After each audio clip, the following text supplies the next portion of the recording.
Welcome to BreakPoint this week. I'm Shane Morris, and I'm here with John Stonestreet talking about the stories of the week from a Christian worldview perspective. Follow the stories that we're talking about by visiting breakpoint.org, where you'll find commentaries and resources every day to help you live and think like a Christian in today's culture. You know, John, we always say that we tend to miss some of the late week news as we record on Thursday night, but this time we're recording actually on Friday morning. And I stayed up and caught the debate just so we could talk about it today.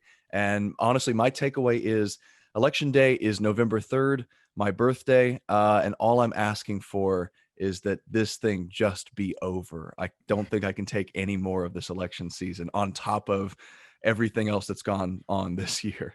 I don't know if you'll get your wish actually, because there's a more than unlikely chance that this thing's going to go on for weeks if it ends up being contested at some level in the court.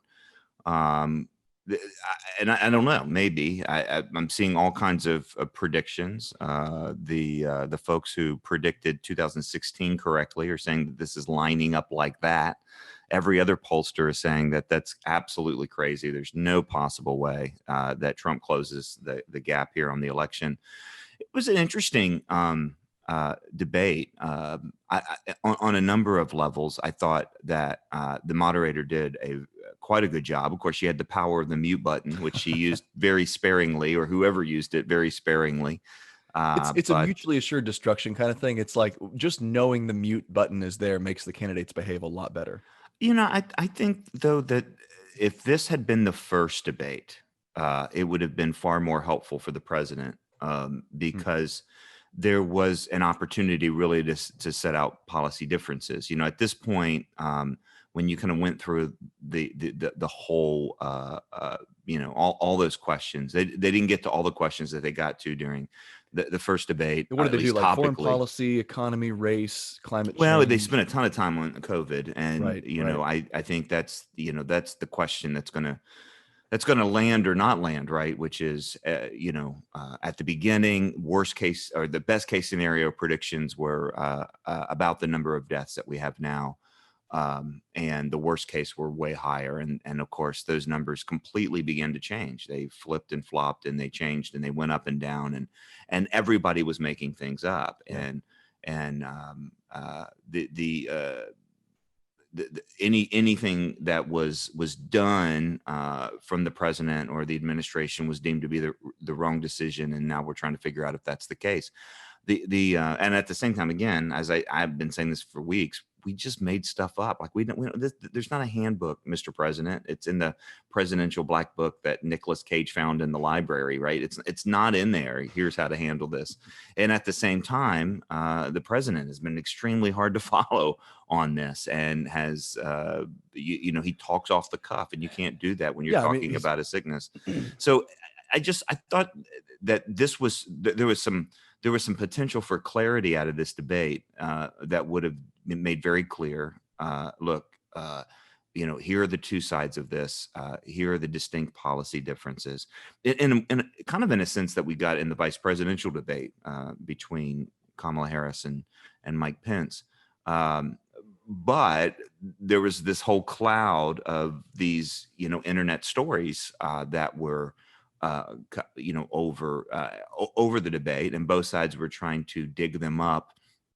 On certainly the story with Hunter Biden's laptop, which is crazy when you think about the details of that, and then of course you had the get out of jail free card for Vice President Biden, which is it's Russia. And so, I mean, which there's, as I understand it, literally no evidence of at this point that it is. And of course, look, we saw this week, and I think actually the story of this week that overshadows this has to do with where we're at when it comes to news and social media. Because we're not going to know. We're not going to get this from outlets. It is stunning to go, for example, to Fox News's homepage, scroll down, and then go to CNN's homepage and scroll down. It's like we're looking at two different planets with two completely different set of events. It's no longer like two sides looking at the same event, coming up with alternative views. It is literally like we're looking at different stories. And what is it like for a nation that literally cannot access what is what is actually happening? This is not an informed society, which is one of the great ironies, isn't it? Because we live in the information age. The promise was we're going to know everything, and we're going to have access to information at our fingertips, and we don't.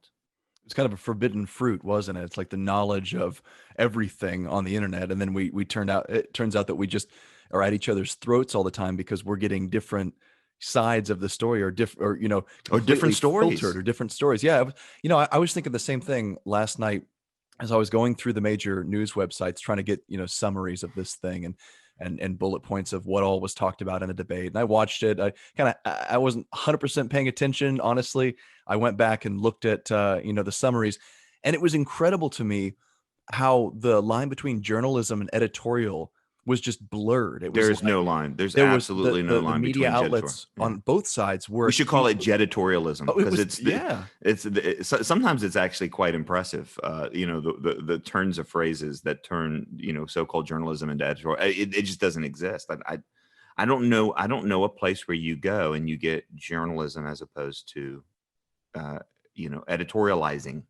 Yeah, I mean, I would like to put in a plug for things like World Magazine.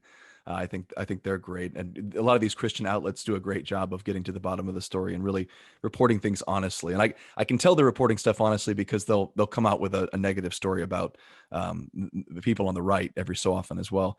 But John, one of the stories that caught your attention and mine, having to do with this and how we get our news and why we think the way we do in this highly online climate, is about the tech giants, and about a pattern of suppression that's been unfolding with Twitter and Facebook and now Wikipedia, where we had this story just in the last week here of Twitter actually limiting the readerships. They tweaked their algorithm of an article by the New York Post about the Hunter Biden hard drive laptop, the potentially compromising emails that were turned over by Rudy Giuliani allegedly to the was it the FBI, or who received the.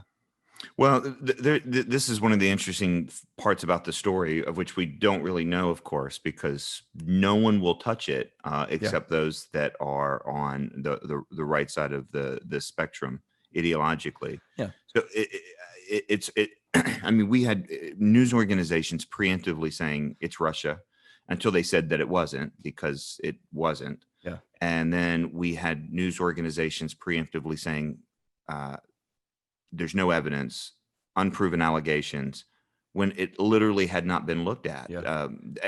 Look, if the president gets reelected and the pollsters are this wrong again, the level of being in touch or out of touch with middle America, which I'm in a hotel room right now recording this. I'm in the middle of Central Florida, which is a world in and of itself. I know you're a Florida boy. Central Florida is such an interesting place. There's most of the crazy headlines out of Florida come from Central Florida, and most of the crazy headlines in the United States come from Florida. So it's an important thing to note. There's going to be two things that we're going to have a reckoning with. Number one is are polls ever going to be able to tell us what's happening? And number two, the level of distrust of kind of main media outlets will have reached a fever pitch. In other words, there will be a culpability, a cause for how some of these stories are handled. Well, not just the main media outlets, John, but the social media outlets, which is that was a big story this week. About not just the Facebook and Twitter suppressing this Hunter Biden story before anything was known about it, before their fact checkers, were able to come back with anything.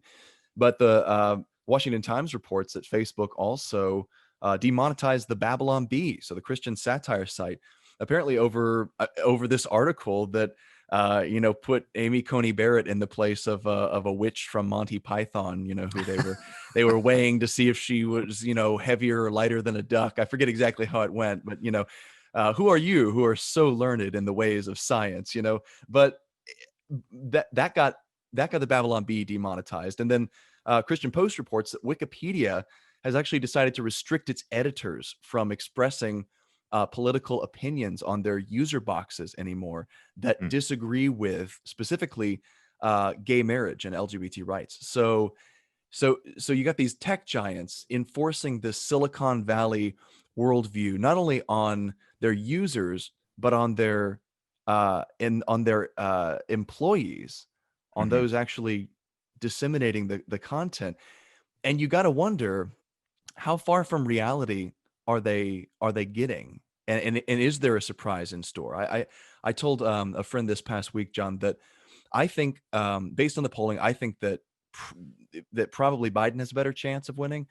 But I said, if we have another upset like last year, or like last election, then there has to be a massive, massive reckoning in the media establishment, in polling, in just the whole way we understand politics in the United States. And it will have been, if there is an upset, it will be because so many people are simply suppressing their own political views because they don't want to be pilloried. They don't want to be that, that headline, that hater.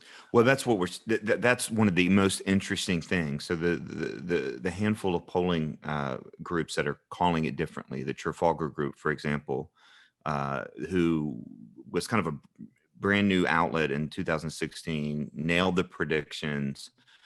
I listened this week to an interview with him, and it's not just it's not just a process of getting to different people or getting to more people.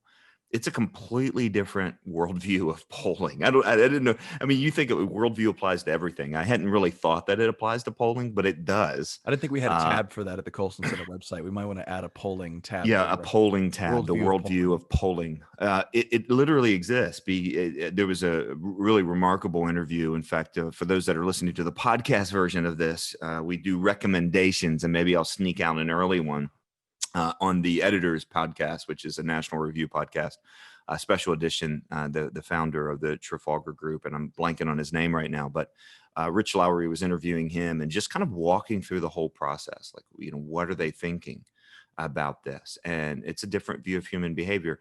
But more fundamentally, I think Trevin Wax, in a tweet that went out from his account during the first debate, still nails it. I mean, look, this is Neil Postman.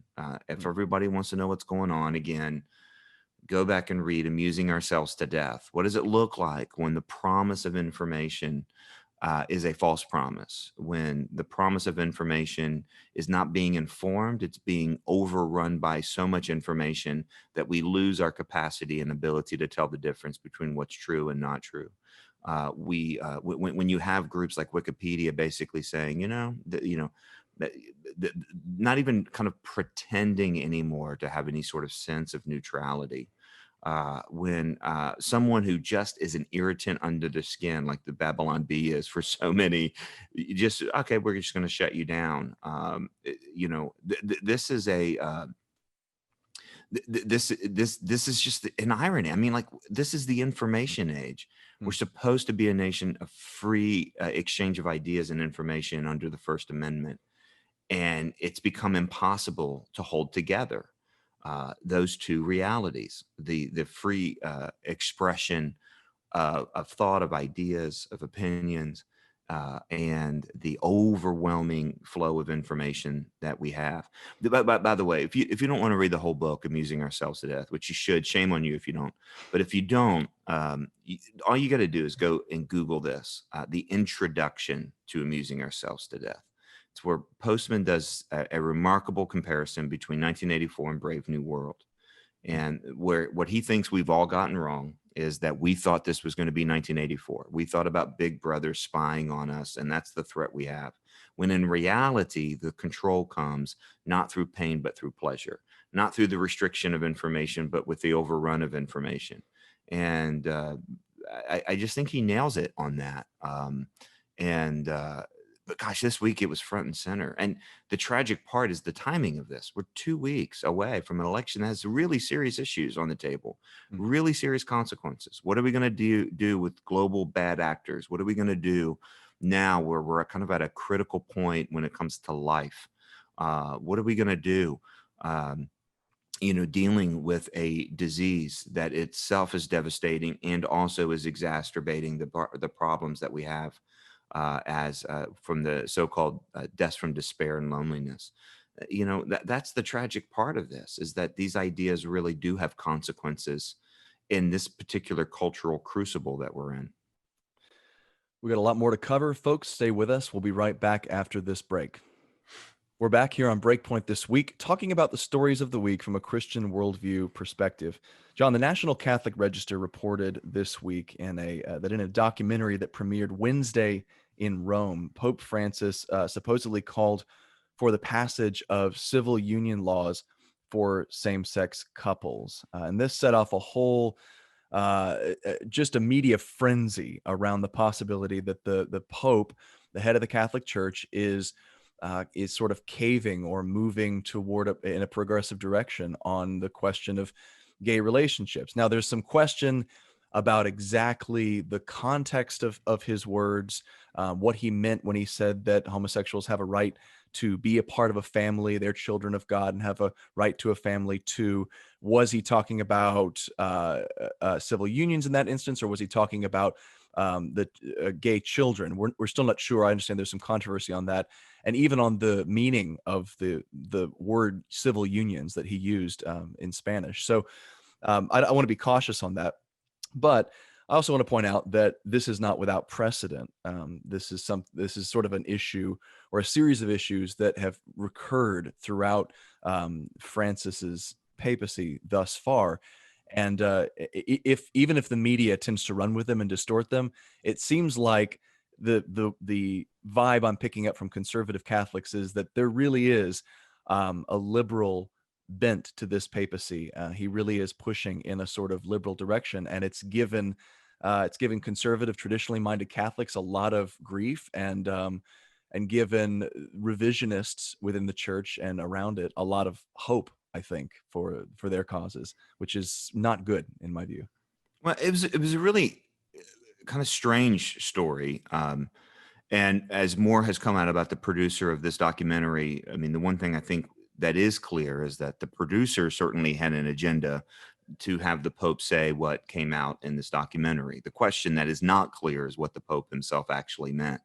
But what is clear is that there's been a history again of the Pope saying things that cause a lot of questions, and again, immediately media outlets who are who really had high hopes that this papacy would take the church in a far more progressive direction than it had been, certainly under John Paul and Benedict. By the way, we're a couple of Protestants here talking about this, so papacy may not be the correct term. Pontificate might be the correct term, but I'm just not exactly sure on the lingo there. I think papacy works, but Okay. Anyway, and we'll get corrected if it doesn't. So that's the good part about our Right. listeners. We hear from them, and that's a great point.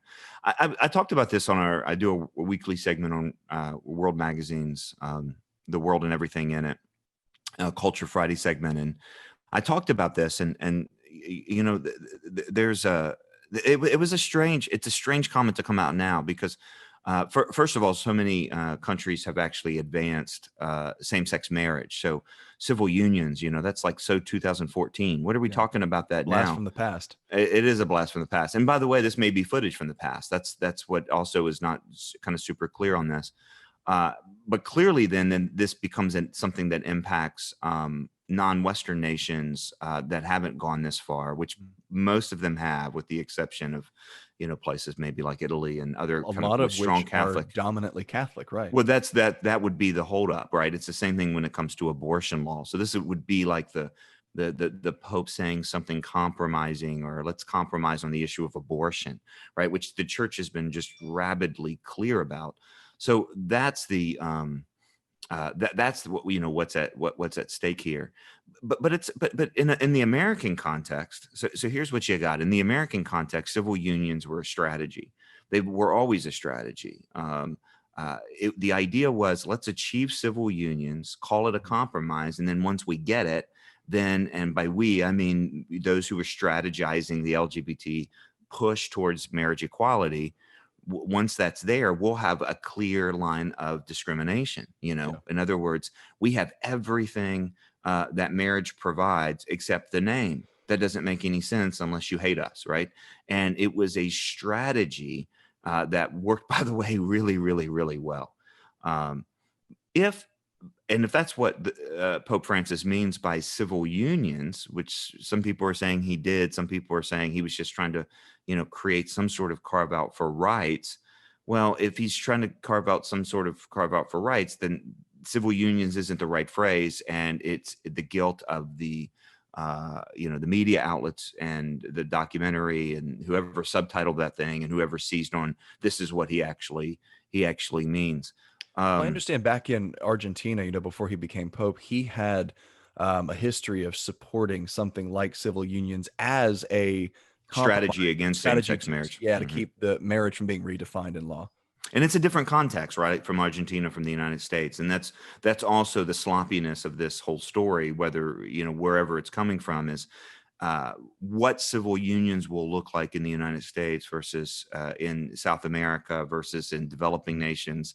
I mean, and so on is going to be, Well, the ship has sailed here, so it's the important thing, I guess, is what is how faithful Catholics receive this, and whether they view it as a signal from the Pope that he's sort of changing the way the church speaks about this. And it's important, John, because as one of our coworkers sent around yesterday, the Congregation for the Doctrine of the Faith under the previous two popes back in like 2003 or four was very, very clear that the legal redefinition, legal sanctioning of homosexuality in any form that even attempts to approximate marriage is diametrically opposed to church teaching, and they argued for it on the basis of the fact that marriage is a created institution that precedes the New Testament church, and that is meant by God for all of society, and that there's nothing you should ever institute at the civil level that's meant to imitate that. So I mean, that's the background that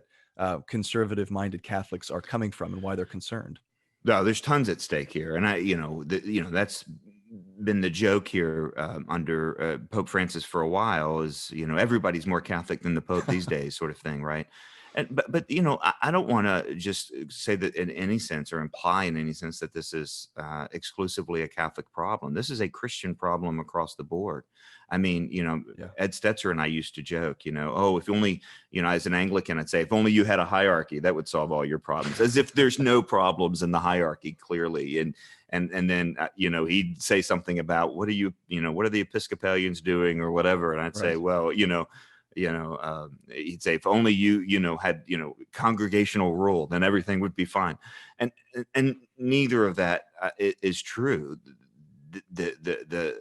The crisis here is a crisis of commitment to truth, and I do thank Rod Dreher for kind of bringing all of our attentions back to this wonderful last uh, essay that Alexander Solzhenitsyn wrote to Russia, with this really helpful phrase. I'm really captivated by this phrase, like, whatever you do, just don't say something that's not true. Hmm. Whatever you do, don't be forced to say something that's not true. And I am looking at the cultural milieu of a culture in which, uh, in our law, uh, at the state and federal level, we have embedded now things that aren't true, having to do with who we are as human beings, whether it's directly stated in something like the right to same-sex marriage, or whether it's actually embedded and assumed in the sex education programs that are done legally under state mandate.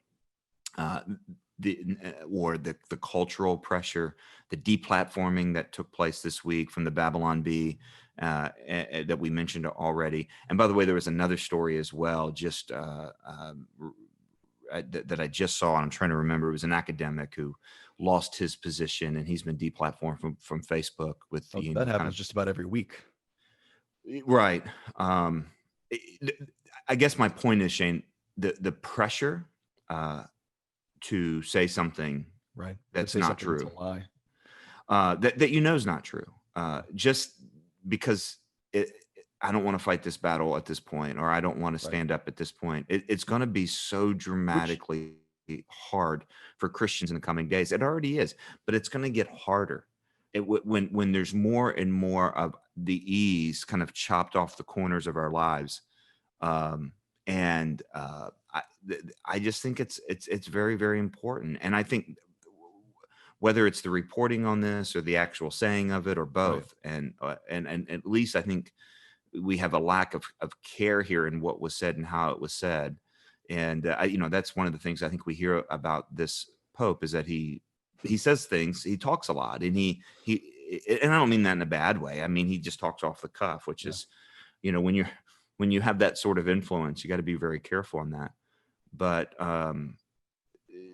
I just think it's going to add to that pressure to Oh, just absolutely. say things that aren't true, and that's just something we can't do as Christians. Which is why, like you said, in some ways, it doesn't necessarily matter that much what he said, because the myth of what he said is already being Yeah, written, and yeah, that's going to magnify the pressure on Orthodox Christians of all stripes, Christians who are Orthodox on the question of sexuality and marriage, to capitulate, to start telling lies. And this is really bad news for Protestants. I mean, there's absolutely no other take than that this is awful news for evangelicals, Protestants, because the Catholic Church for a very long time has been, the Roman Catholic Church has been cultural ballast that really gives us a place at the table. I mean, look at the Supreme Court, John. There's a really good reason why it's now filled with Catholics, because for a very long time, the conservative Catholic tradition has represented wonderfully in the judiciary, in the realm of law, in the life of the mind, in philosophy, in all these fields where kind of evangelicals and Protestants have in many ways pulled back. And that's nowhere more evident than on the issue of life and in bioethics, where for a long time now evangelicals have been playing catch up to Catholics, and it's discouraging to see that ballast so threatened, because it means that the pressure is only going to increase on us, and we will be increasingly pressured to say things that aren't true, and that's bad news. But it's also a chance, I think, to confess what's true and follow Rod's advice to be honest and love the truth more than any social acceptability.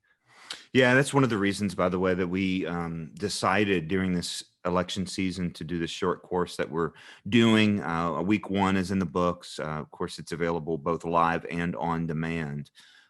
Dr. Calvin Traub, who's the president of Calvin College, did just a remarkable lecture and Q&A time on Augustine, Hmm. and what does it look like to embody Christian faithfulness both in word and deed, at a time when literal civilization is collapsing around you. I mean, and of course, that's the problem, is when it's collapsing around you, you don't always know. It kind of feels like it, and you're kind of like, is this the end of Western Civ? And I even heard, two guys on a Christian podcast this week joke about, oh, we're in the middle of and saying it as if it's not true. It could very well be true. I mean, this stuff takes a couple hundred years to get there. Um, but it was really a remarkable thing, and it's not too late to sign up for the course. We're also going to look at Flannery O'Connor, Martin Luther King, and Alexander Solzhenitsyn. And the session on Augustine, trust me, is worth the price of admission. He Hmm. did a tremendous job, kind of walking us through this, and I think it's important for us as followers of Christ to take a minute and to take stock. Scripture calls this counting the cost, being clear.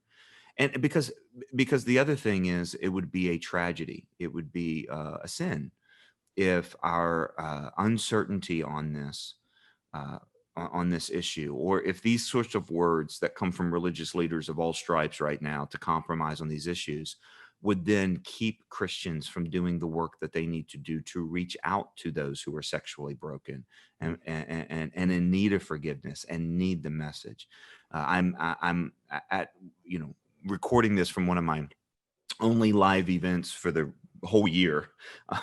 And I think it's it for the year, but at a pregnancy resource center in Gainesville, Florida, that I was just blown away by how the pandemic kicked up, so many people shut down, and they decided, look, it's still going to be an issue. We've got to up our game. We've got to change how we reach out to people.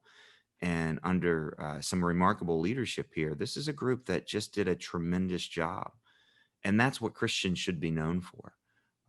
And when our theology is wobbling, when our theological knees are wobbly, then our effectiveness in serving and loving our neighbor becomes compromised. And especially because if somebody says, oh, we thought that was a sin forever, now it's not a sin. And I'm not saying that's what the Pope said, but when that kind of impulse comes and the culture pushes us that way, then we are no longer offering people the forgiveness they need. And I was really blown away, Shane, by hearing the prioritization for this particular pregnancy resource center of sharing the gospel, and right near a big university campus, and saying, look, we're going to share the gospel because these girls need to know not only that they should keep this baby, that they should not go down that path of moral evil, but they need to know where to find forgiveness in a relationship with God. I was inspired. I'm always inspired working with these groups, and it's always an honor to do that.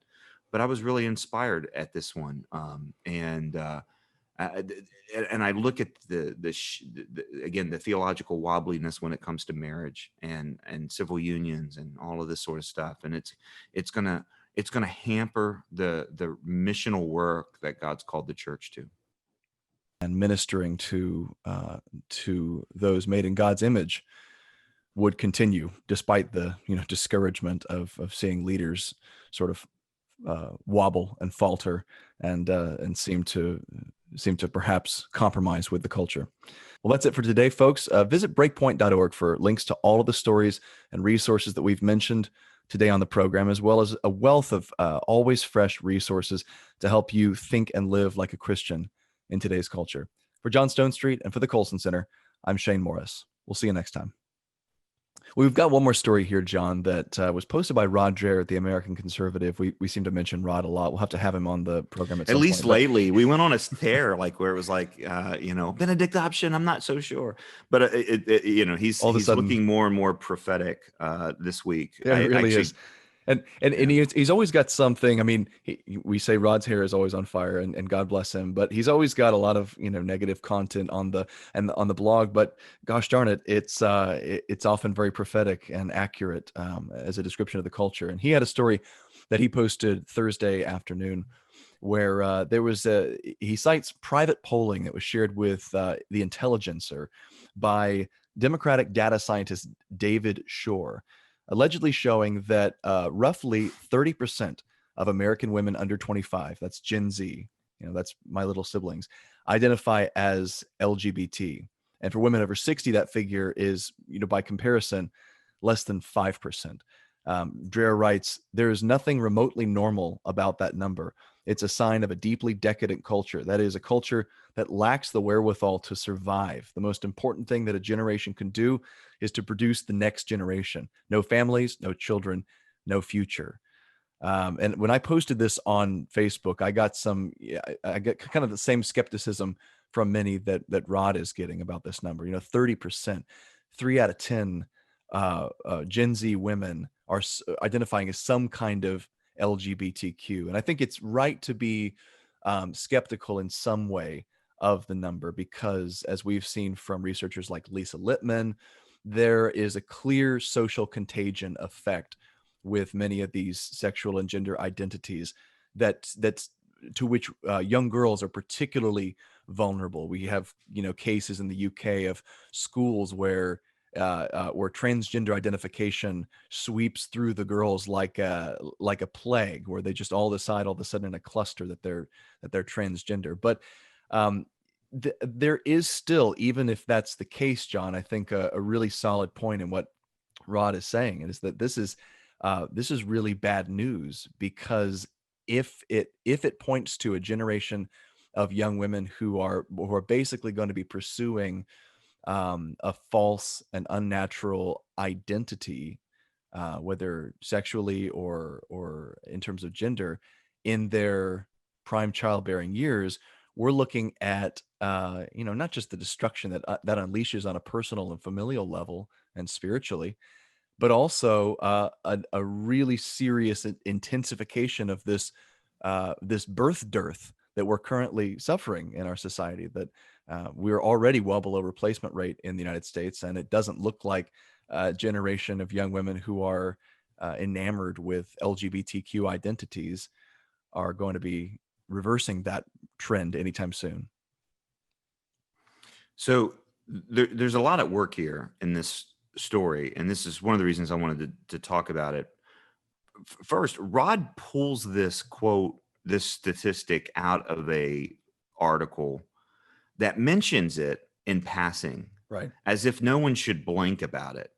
And and it rightfully so. Like he pulls it up and go, whoa, whoa, whoa, whoa, whoa, whoa. I mean, it's kind of like burying the lead, right? And I don't remember what the original article was about. What we'll link to Rod's piece at breakpoint.org. But in the middle of this article, it just mentions in passing 30% of American women under 25 identify as LGBTQ. And you're like, whoa, 30%. That was the same reaction a couple weeks ago that I had with the CDC report that 25% of Americans under 18 to 25 had attempted suicide or considered suicide during the pandemic. I was like, whoa, whoa, what? I mean, that number is so high. It just can't possibly be true. Now, there's two Like reasons that, somebody forgot to move the decimal or something. It's well, even incredible. if it's overblown, there's only so much somebody can overblown a statistic. Yeah. I mean, that's the joke, right? 60% of all stats are made up on the spot, and which, I, but you got to at least get into the ballpark. So 30% is so high when the number of Americans that have identified as LGBTQ in studies year after year after year after year after year has never even topped really 5% until just like last year. It was like 6. Right. In other words, this is not anywhere in the same ballpark, and it has to do with American women. Now, Rod takes it into this question of fertility, and I think that's a look. We have said this before: demographics is destiny. There's not a single Western country on the planet that's meeting the replacement rate, except maybe Australia. But America now is way below the replacement rate. In fact, depending on who you read, we're below not only the replacement rate, but we're the recoverable replacement rate, which is 1.7. Some people point that to, and we've just now hit the bottom part of 1.7. So, if we're talking about 30% of young women that are, intentionally heading into a direction that is, sterile, essentially, either because it's intentionally sterile or it would have to, use some sort of artificial reproductive technology, then, that has something to do then with the larger trending of the replacement rate. So that's one of the reasons that this was such a big deal. The other reason, though, is that we have known for a long time that numbers about LGBTQ issues have just been made up. So, for example, when a number is favorable, when a statement is favorable, it will be used widely and broadly. This goes back to the born this way conversation, and you can go back to documents as early as 1989 and read those who are actually engaged in thinking about how to advance LGBT rights. Now, whether or not they were successful or not, or whether it was some other social forces or whatever is the point of sociological debate. But they said back then, in at least a couple books that I have seen, we know it's after not the ball for one.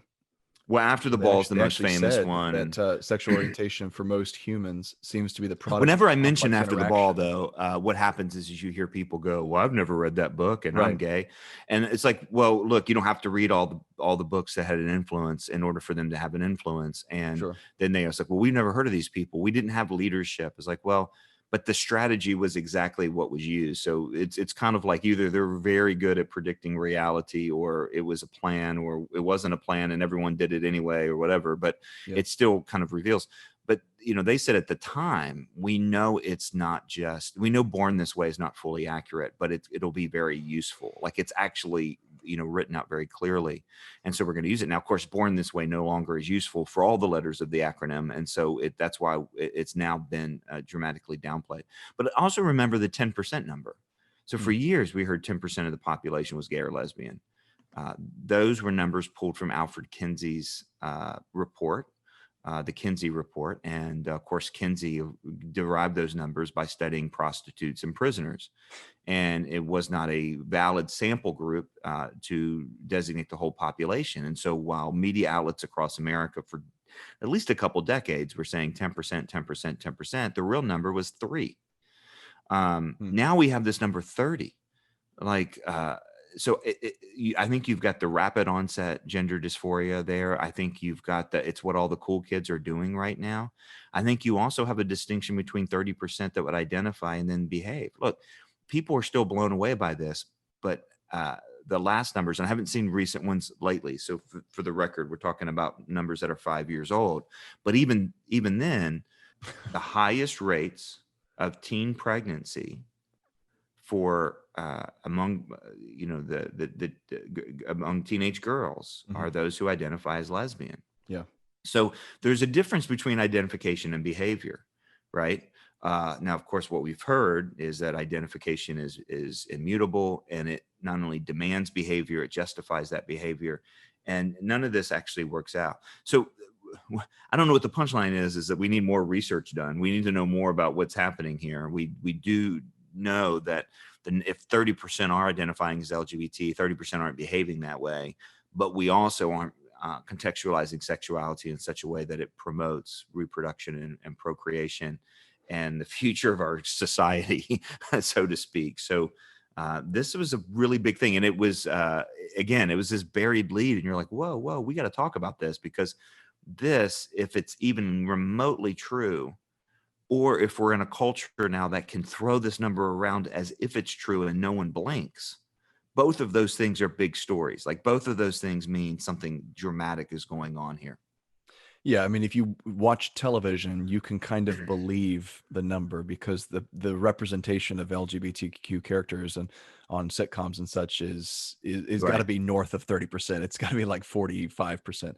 But Dreher cashes this out in a rather hopeful way, or he points to our duty as Christians and as parents, and I think that was the right foot to land on. He says that this reinforces our calling to inculcate a countercultural, to train our children in a countercultural way as Christians, to not just understand what male and female are, to not just understand why God created sex, why He brought the two together, but to know how it applies to their lives, and how marriage is a central part of any flourishing, functioning society, and how it's going to be a part of the majority. It should be a part of the majority of our kids' lives at some point or another, and to look to that in a way that their culture is telling them not to. It's going to be, it will be an uphill battle, and it will involve us telling our kids things that are true that clash with what the culture is telling them. And I agree with you 100%, John, that this number is probably inflated. The numbers have a long history of being inflated on this issue. And if you just look at who's giving you the numbers, you can pretty much tell, how seriously exaggerated they are. But even if it's anywhere near 30%, it's a big deal, like you said. No, And and to be clear, it doesn't have to be right to tell us a lot. right, And what I mean by that is, it may not accurately reflect an actual number. It may not be a valid sample group. I don't know. sure. But a culture in which that number is believable is that says a lot about culture, right? So the 10% number was never true, but it was increasingly believable in a culture. It's still not true, by the way, by the latest numbers we have. It's still 10% of our population. And we've added 4 more letters to the acronym since this study started, since Kinsey did his work, right? Right. And it's still not accurate. We still haven't hit 10%, at least according to the overall population. But in a culture in which it's believable, and to your point, pop culture reflects this and all that, that says a lot about what we think is normal. And we've said this in our book, A Practical Guide to Culture. Culture is most powerful not where it's the loudest, but where it normalizes things. Hmm. And the normalization of this is very, very important to realize. I mean, my guess is, it'd be interesting. Maybe we should just go do this poll at a local middle school, and just say, hey, what are the percentage of your classmates that are, what's the percent? And my guess is younger Americans probably would throw this 30% number out as at least, or Plausible. maybe higher. Yeah. Right. I don't think they would think it's unbelievable. So the fact that we do think it's unbelievable marks a pretty dramatic cultural shift. Yep. Well, it's time for our recommendation segment where we talk about what we're reading, what we're watching, what we're listening to, things that will benefit our listeners. John, I want to recommend two things this week. We did not have a chance to mention Glenn Stanton's amazing article at Public Discourse about exactly the subject we were just discussing. And it was prompted by the Amy Coney Barrett confirmation hearings in the Senate, where Senator Mazie Hirono from Hawaii basically came down on Judge Barrett for using the term sexual preference instead of sexual orientation. And she said, well, this is offensive because it implies that that LGBT folks did not choose or that they did choose their orientation, or that they can change it or something like that. So, and then subsequently, Merriam-Webster's online dictionary actually changed the definition Wow. of preference to say something about how it was offensive. And so we talked about that last week. That's incredible. But Glenn's article was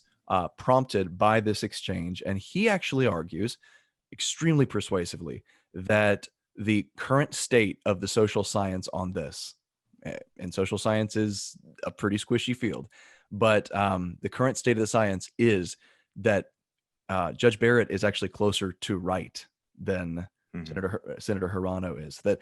That orientation is becoming, for many writers, and a growing consensus, in fact, an outdated concept. And the reason is because sexual orientation, gender identity are now being emphasized as a sort of spectrum, or as fluid, as things that people move in and out of. You mentioned earlier the statistics about how teenage pregnancies are highest among self-identified lesbians. We have other statistics that show that the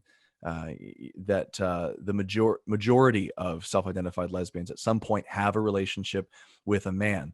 Now the research is emerging, indicating that the number of self-identified mostly straight men, that is, men who are mostly heterosexual but sometimes swing the other way, are they actually vastly outnumber exclusively gay men. And all these researchers from, I mean, we're talking top institutions. We've got a book published by, these are all peer review academic journals. We've got a book published by Harvard Press that's making the case that orientation is a bygone concept. It's something we need to chuck and start talking about a more dynamic human sexuality. And again, I'm quoting these secular, and Stanton is quoting these secular scholars, not because he believes that this is the right way to look at sexuality. I certainly don't either.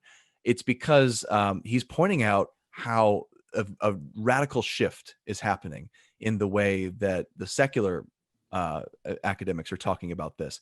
The Born This Way concept, and I want to connect this into my next recommendation. The Born This Way concept was used for decades to sell Western countries, the United States certainly, on LGBT rights, culminating in gay marriage. And it was used because it implies that homosexual orientation and other orientations are something more akin to race than to a preference or a behavior pattern. They are something that is innate, it's inborn. Maybe there's even a gay gene. There's been a long-standing search for that.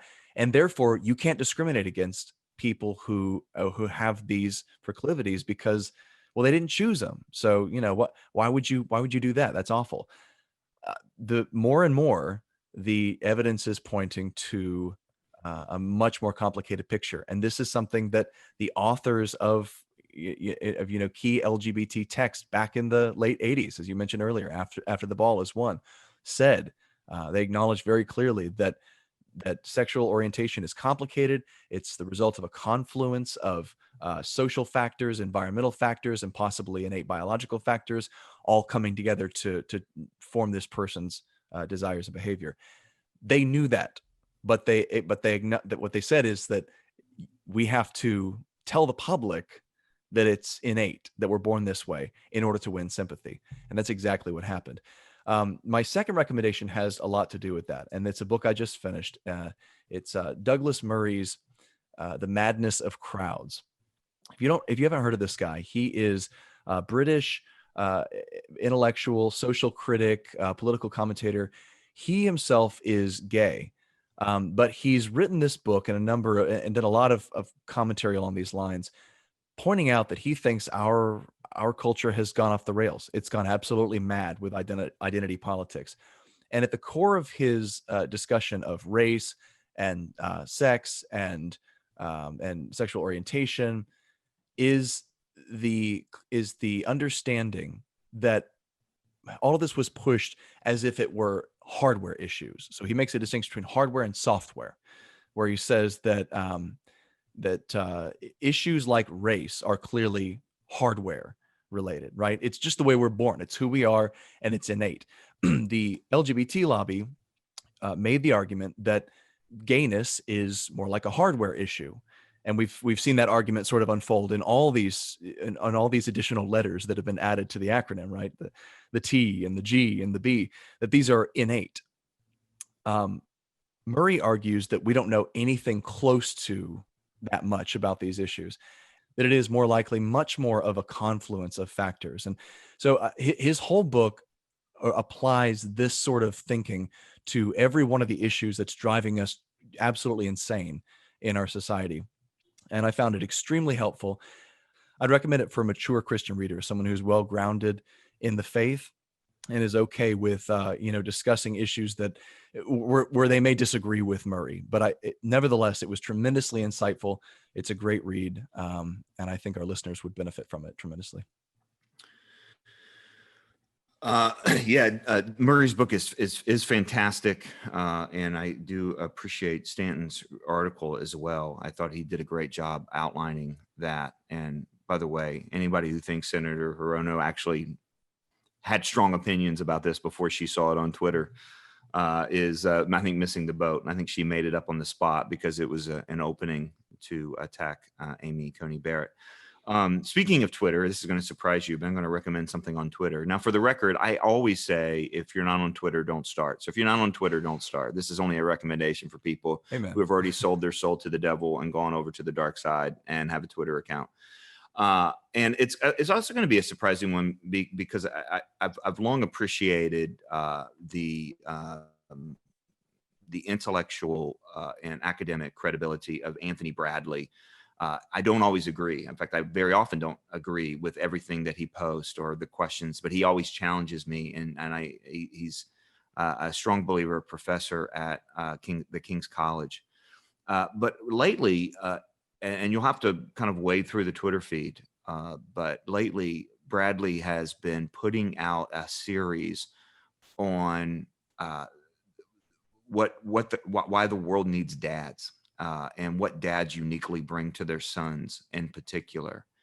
And he's got a really interesting kind of bird's eye view of what happens as a professor of students in New York City. So he gets to see what's happening in New York City, certainly gets to see the students that come from around the country to the King's College, which is one of those uniquely placed colleges in the middle of, the world's,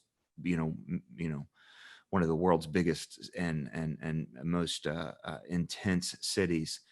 But I have just been, as a dad of a son, I have just been really struck by so much of what he's actually posted. I'm going to try to get him to come on the BreakPoint podcast to talk about some of these ideas. What's interesting, of course, is he himself is not he's not a dad. He's not married as far as I know. At least the last I saw him, he wasn't.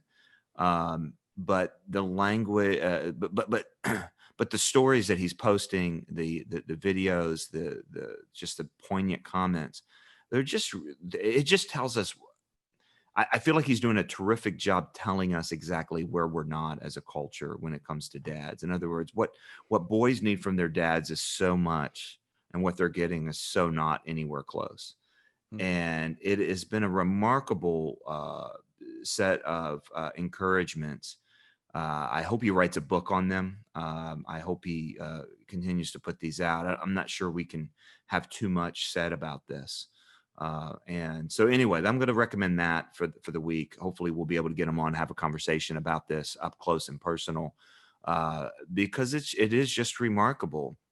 And one of the observations that becomes clear in this is something that Ryan Anderson has said, is that really, according to data and in real life, when the rubber hits the road, there's really no such thing as parents. There's mothers and there's fathers. Right. There's no such thing as parenting. There's mothering and there's fathering. So I've been helped as a dad of a boy by these tweets, and I know it's a weird thing to push anybody to Twitter at all, and I do it with great fear and trembling. I just don't know where else you can get this. I literally don't know anyone else who's writing these sorts of things as Dr. Bradley. So I'm grateful for what he's doing, and I'm going to recommend that today. That's all the time we have for today, folks. Visit breakpoint.org for links to all of the stories and resources that John and I have mentioned today on the program, as well as a regularly updated wealth of resources to help you think and live like a Christian in today's culture. For John Stonestreet and for the Colson Center, I'm Shane Morris. Thanks so much for listening.